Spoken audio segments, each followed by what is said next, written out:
A partir de este momento y durante los siguientes 30 minutos nos transportamos en el tiempo. Este es un programa sobre la historia del Poder Legislativo y otros hechos de gran importancia para la memoria de nuestro pueblo, donde se destacan los momentos más relevantes del Parlamento venezolano, sus protagonistas, estructura, sus diferentes sedes, partidos políticos, historia, curiosidades y anécdotas, desde principios del siglo XIX hasta el presente. Historia del Parlamento y algo más. Además de conocer la historia de nuestro Poder Legislativo, damos a conocer las efemérides más relevantes en nuestro país, destacando las correspondientes al ciclo bicentenario de nuestra América, resaltando el gran patrimonio histórico-cultural en la vasta colección artística arquitectónica del Palacio Federal Legislativo, sede de la Asamblea Nacional. No existe un tan grato soñar si se es grato el soñar. Muy buenos días, hoy lunes 18 de agosto de este año 2025. Bienvenidos a su programa Historia del Parlamento y algo más. Como todos los lunes, les habla el historiador de la Asamblea Nacional, Peter Mendoza. Y hoy vamos a tratar aquel 15 de agosto del año de 1805, hace exactamente 220 años, de aquel juramento de Bolívar en el Monte Sacro en Roma. Aquella de Simón Rodríguez, su amigo y su maestro, y también del joven patriota Fernando del Toro, también se encontraba allí.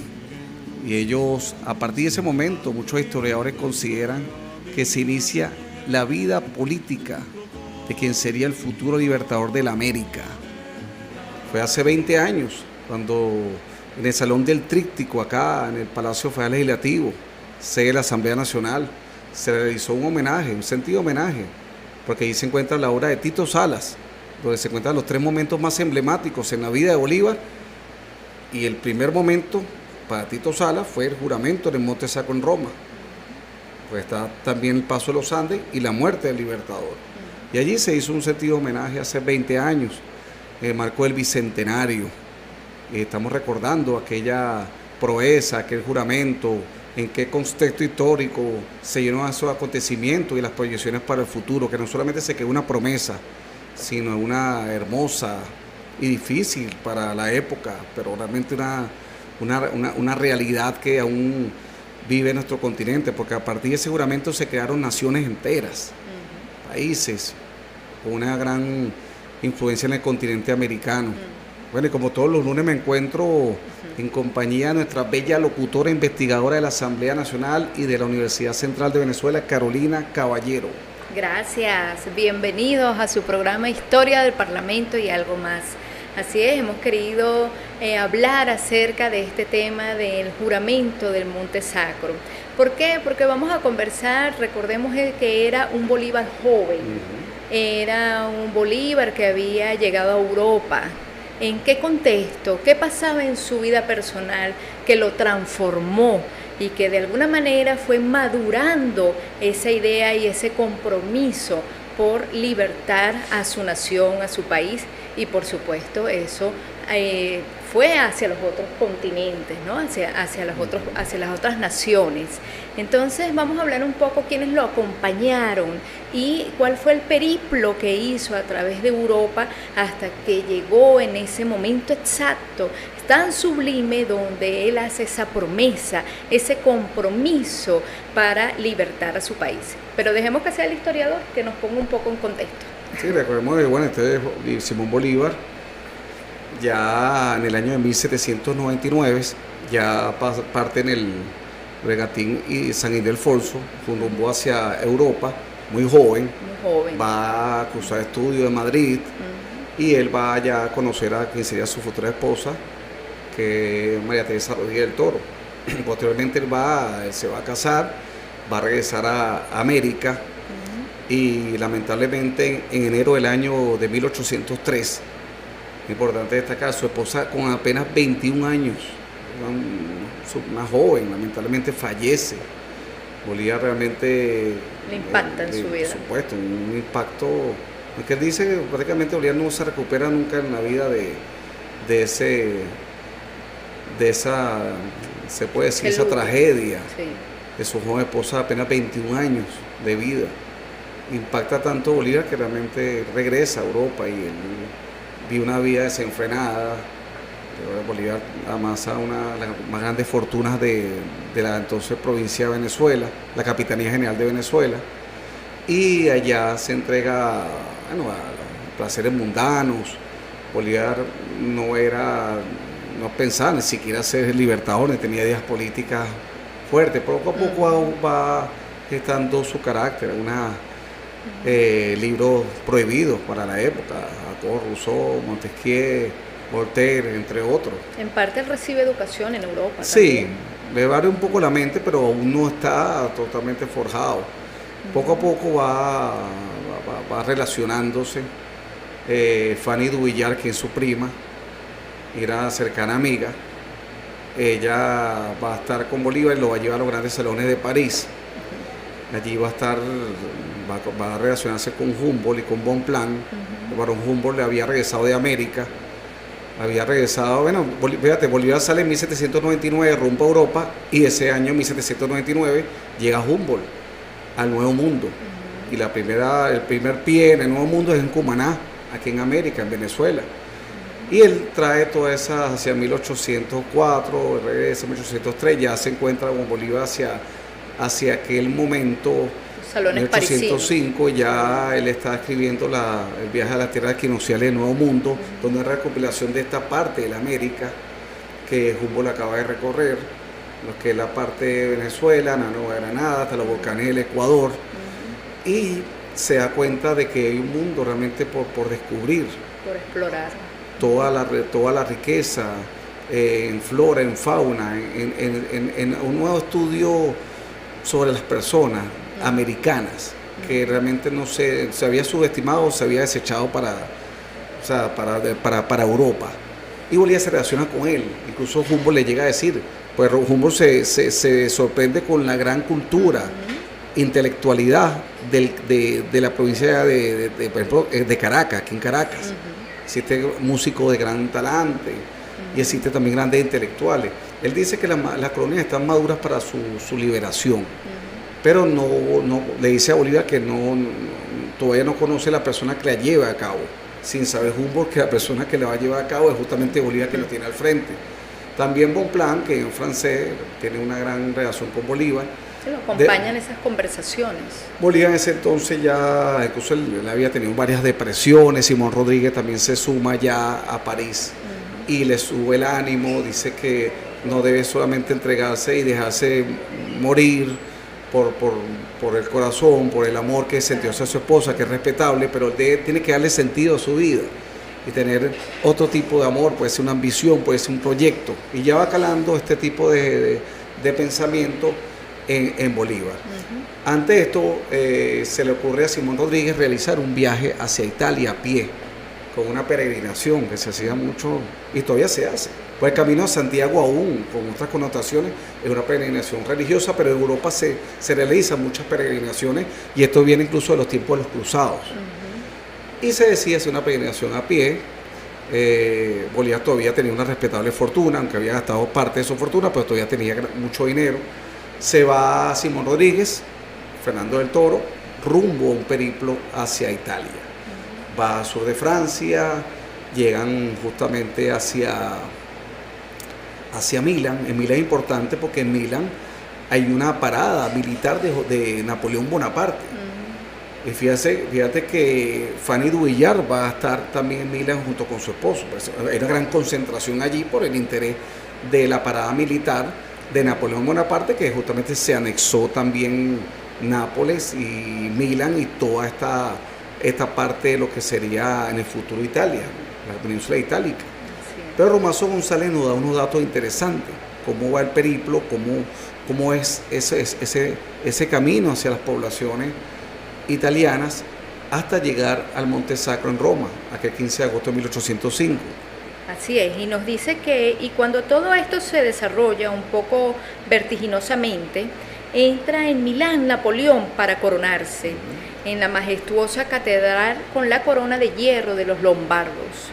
Habló el libertador de lo que hizo en Italia Dijo que había asistido a una gran revista pasada por Napoleón al ejército italiano en la llanura de Montechiaro, cerca de Castiglione, que el trono del emperador se había colocado sobre una pequeña eminencia en medio de aquella gran llanura, que mientras desfilaba el ejército en columnas delante de Napoleón, que estaba sobre el trono, él y un amigo que le acompañaba, Simón Rodríguez, se habían colocado al pie de aquella eminencia, de donde podían con facilidad observar al emperador, que éste los miró varias veces con un pequeño anteojo de que se servía, y que entonces su compañero le dijo: quizás Napoleón, que nos observa, va a sospechar que somos espías, que aquella observación le dio algún cuidado y lo determinó a retirarse. Fíjate, qué anécdota. Yo, dijo, su excelencia ponía toda mi atención en Napoleón y solo él veía entre toda aquella multitud de hombres que había allí reunido. Mi curiosidad no podía saciarse y aseguró que entonces estaba muy lejos de prever que un día sería yo también objeto de la atención, o si se quiere, de la curiosidad de todo un continente. Es interesante, porque así sería la mirada fija de Bolívar de Napoleón. Así es. Que Bonaparte entre la multitud detectó a Bolívar y se le quedó viendo con un anteojo, incluso con cierta desconfianza. Así que de tanto me mira este hombre. Sí, y puede decirse también del mundo entero, que el Estado Mayor tan numeroso y tan brillante tenía Napoleón, y qué sencillez en su vestido. Todos los suyos estaban cubiertos de oro y ricos bordados, y él solo llevaba sus charreteras, un sombrero sin galón y una casaca sin ornamento alguno. Esto me gustó, y aseguró que en estos países hubiera adoptado para mí aquel uso si no hubiese temido de que dijesen que lo hacía por imitar a Napoleón, y a lo cual hubiese agregado después que mi intención era imitarlo en todo. Milán. De este modo, acabo de convencer a Bolívar de la inigualable grandeza de la gloria. No le deslumbra el desfilar de 60.000 hombres, ni siquiera el frenético aplauso de las multitudes, como en París, sino la figura napoleónica, el hombre, el ser convertido en eje, centro y pináculo. Napoleón también tiene en aquellos días 36 años, casi la misma edad que Rodríguez. Simón Bolívar, a los 36 años, también será ya un gran hombre, objeto de la atención de todo un continente. Y así será, tendrá esa edad en 1819. Y pero vamos ahora a un corte musical. Fíjate, uno de los más grandes maestros italianos de todos los tiempos, el gran Vivaldi, una canción del año de 1721, que ya todavía a principios del siglo XIX, ya en 1805, todavía se escuchaba en todos los estados itálicos. Las cuatro estaciones, primavera de Vivaldi. Hermosa canción.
Somos Asamblea Radio. Protagonismo corresponsable por Venezuela. Protagonismo corresponsable por Venezuela. Somos Asamblea Radio.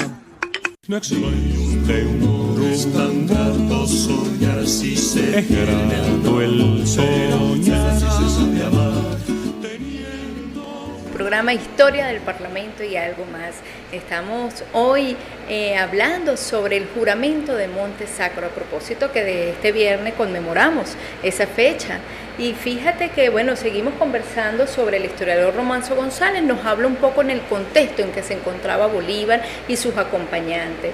Decía que impelidos por las ráfagas de la pasión aventurera, los tres prosiguen, en este caso Bolívar y quienes lo acompañaban Rodríguez y Fernando del Toro. Prosiguen el viaje directamente a Venecia y palpan las aguas del Adriático. Se aproxima el verano. Muy poco le gusta la ciudad del cuyo nombre nació de Venezuela, Pequeña Venecia, y continúan contentos, optimistas por Ferrara, Lugano, Padua, hasta dar con Florencia. Aquí se quedan varias semanas para contemplar el impacto de luz de los Medices en museos, palacios, bibliotecas y monumentos. Aquí lee Bolívar a Maquiavelo en El Príncipe y se forma de la obra un concepto vulgar. Prosiguen. En Roma, la primera visita de los peregrinos es al embajador español ante el Vaticano, don Antonio Vargas Laguna, quien le introduce en ambiente de significación, donde se congrega Guillermo de Humboldt, hermano del sabio, artistas de la categoría de Rausch y de Thorwaldsen, el historiador Sismondi, mujeres del mundo y sabias como Madame Stahl, poetas Lamartine, Chateaubriand, ministros, magistrados, casi todos unidos por el pensamiento revolucionario de la época. Fíjate la cantidad de personas que va viajando y se va formando. Se relacionó totalmente. Un día se produjo sencillo que ha entrado en la historia con calidad sublime. Los tres viajeros, un 15 de agosto de 1805, vale recordarlo, subieron al Monte Sacro, una de las 7 colinas de Roma, ya en lo alto, rescatados de los efímeros por consideraciones trascendentes, hicieron un juramento.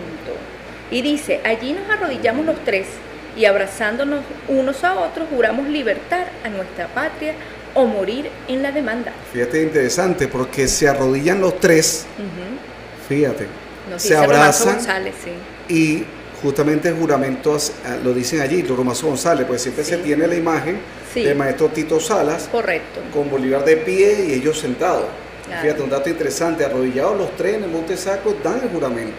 Y aquí tengo la parte del juramento, el juramento un poco más amplio, pero la parte final dice lo siguiente: juro delante de usted, juro por el Dios de mis padres, juro por ellos, juro por mi honor y juro por la patria, que no haré descanso a mi brazo, ni reposo a mi alma, hasta que haya roto las cadenas que nos oprimen por voluntad del poder español.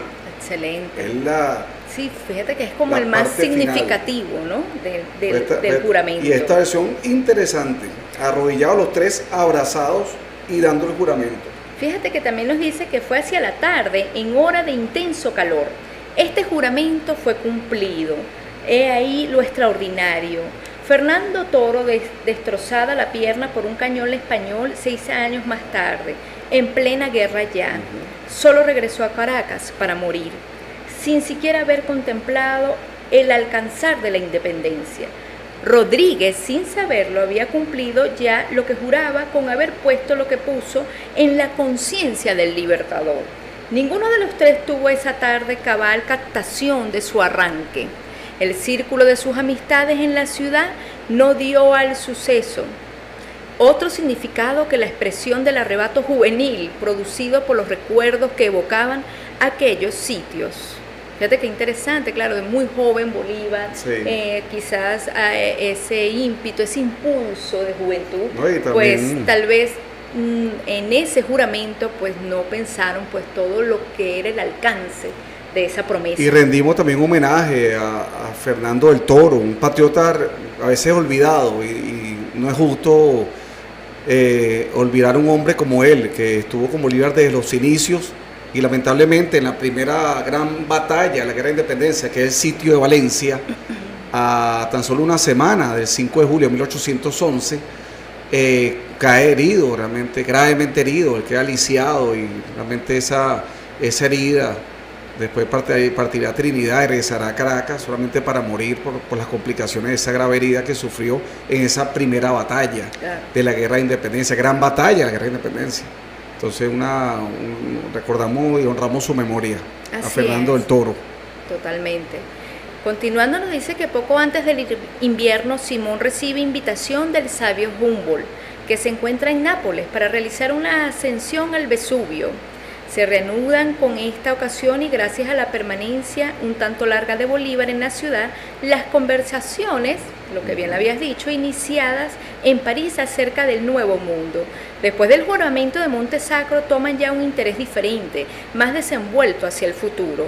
A la vez se acentúa la verdadera opinión de Humboldt sobre su huésped, revelada por el propio sabio, 50 años Bolívar, sino cuando ya éste había llegado a la presidencia de Colombia. Incluso ridiculizaba ante Fanny du Villar los comienzos de la Guerra de Liberación. Humboldt explica: lo que más me asombró fue la brillante carrera de Bolívar, a poco de habernos separado. La actividad, talento y gloria de este gran hombre me hicieron recordar sus ratos de entusiasmo, cuando juntos uníamos nuestros votos por la emancipación de la América española. Mi compañero Bonpland fue más sagaz que yo, pues desde muy al principio juzgó favorablemente a Bolívar y aún le estimulaba delante de mí. Recuerdo que una mañana me escribió diciéndome que Bolívar le había comunicado los proyectos que le animaban respecto de la independencia de Venezuela y que no sería extraño que los llevara a remate, pues tenía de su joven amigo la opinión más favorable. Me parece atrás y pone inmediatamente un aviso en los periódicos, los periódicos para darle a los Tervius du Villar la noticia de su llegada. Fíjate cómo se comunicaba. Sí, fíjense interesante. Las personas llegaban a una ciudad y publicaban en la prensa, en los periódicos, información sobre su llegada a esa ciudad para que las personas conocidas, al leer el periódico, ya sabían que se encontraban allí, incluso decían cuánto tiempo estarían en la ciudad, por si coordinaban algún encuentro, también su ubicación exacta. Claro. Los tiempos que no existía otro tipo de comunicación. Así es. Bolívar había crecido 4 pulgadas y adquirido fuerza y gracia. Un hermoso bigote negro hacía más visible la blancura de sus dientes, dándole un aire marcial. La metamorfosis moral no era menos completa. Su espíritu, su corazón, su gusto, su carácter, todo había cambiado. Su incredulidad llegaba hasta el ateísmo y su espíritu continúa en desorientación. Fastidiado de las grandes ciudades que he visitado, vuelvo a París con la esperanza de hallar lo que no he encontrado en ninguna parte, un género de vida que me convenga, pero yo no soy un hombre como todos los demás y París no es el lugar que puede poner término a la vaga incertidumbre de que estoy atormentado.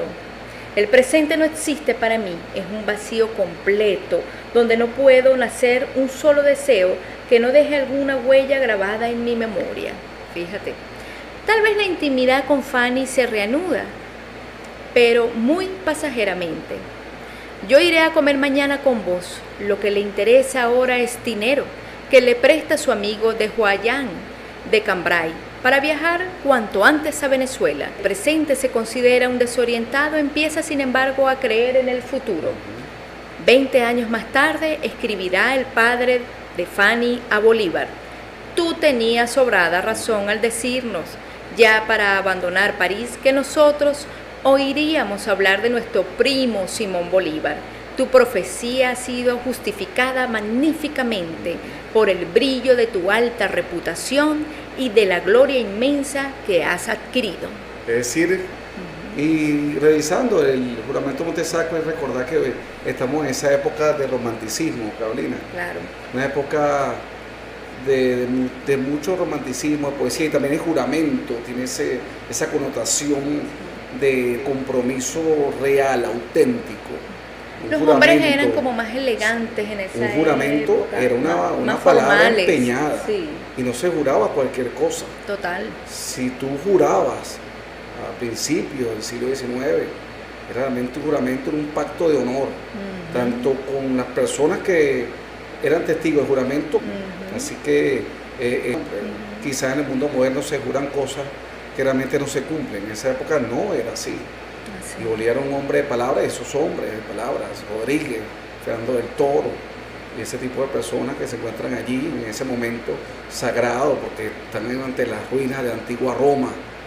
Yo invito a que lean el juramento completo, esa es la parte final, porque Bolívar hace un análisis muy interesante sobre los clásicos, lo que simboliza la Roma con su fortaleza, con sus debilidades, y todo lo que simboliza el auge y caída del Imperio Romano, y justamente con un renacimiento, lo que sería esa experiencia llevada hacia el Nuevo Mundo. Hacia la parte América. De ese repaso también Bolívar lo lleva después en el discurso de Angostura. Bolívar siempre tuvo esa alegoría entre la antigua Roma y la América, porque Bolívar realmente estudió los clásicos a profundidad. No, y estudió el hombre americano, ¿no? También por supuesto, como protagonista totalmente. De ese nuevo género humano que llamó Bolívar. Fíjense que está el Salón del Tríptico. Nosotros en el circuito de visitas guiadas ante el Palacio Federal Legislativo, para que se vea, cuando llegamos al Salón del Tríptico, allí se encuentra esta obra del maestro Tito Salas, la cual fue creada en el año de 1911 con motivo del primer centenario de la declaración de nuestra independencia. Son los tres momentos emblemáticos en la vida del libertador Simón Bolívar. El primero es justamente el juramento en el Monte Sacro en Roma. Esto es un cuadro de gran formato. El primer espacio, ahí está Bolívar, se coloca de Bolívar de pie, de una manera idealizada. Simón Rodríguez está allí prestándole atención y se encuentran aquel atardecer con la ruina de la antigua Roma. Según la versión que nos relata Romazo González, la realidad fue que los tres estuvieron abrazados, arrodillados, prestando el juramento por parte de Bolívar, dictando el juramento, porque después Bolívar se lo hace recordar a Rodríguez cuando va de Europa a América, hacia 1824, una carta que le escribe en enero desde Pativilca. Es decir, que la veracidad del juramento sí existió, porque Bolívar lo recuerda en enero de 1824 en Pativilca. Le escribe a tu maestro: maestro, ¿recuerda usted aquel juramento que prestamos en Roma? Y en un documento verídico, el juramento en el Monte Sacro en Roma. Fíjense que para Tito Salas, los tres momentos emblemáticos en la vida de Bolívar es el primero, el juramento en el Monte Sacro en Roma, donde inicia su vida política, el paso de los Andes, donde ese juramento se realiza, se ejecuta. El paso de los Andes simboliza justamente la guerra de independencia y el sacrificio de la lucha, resumido en el paso de los Andes, el páramo de Pisba, hacia julio de 1819. Y por último, la muerte, la desaparición física del libertador Simón Bolívar, el cual su espíritu parte hacia la inmortalidad y conecta el tríptico en una sola obra. Esta es una obra realmente hermosa, prodigiosa, de gran formato, que el maestro Tito Salas inmortalizó, y cuyo primer momento en importancia, vaya que 47 años de vida tuvo nuestro libertador, elegir tres momentos emblemáticos es sumamente difícil. Complicado. Pero Tito Salas, seguramente Vicente Locuna, como aquel punto de inicio de la larga y fructífera carrera del futuro libertador. Así que con esta obra del tríptico, y recordando aquel 15 de agosto de 1805, en el Monte Sacro, en Roma, aquel juramento, que no se quedó un juramento, sino una realidad que al día de 200 años después influye en la vida de millones de americanos. Nos despedimos. Se despide por esta parte el historiador de la Asamblea Nacional, Peter Mendoza. Y por aquí la licenciada Carolina Caballero. Gracias. Hasta y no la olviden próxima. compartir.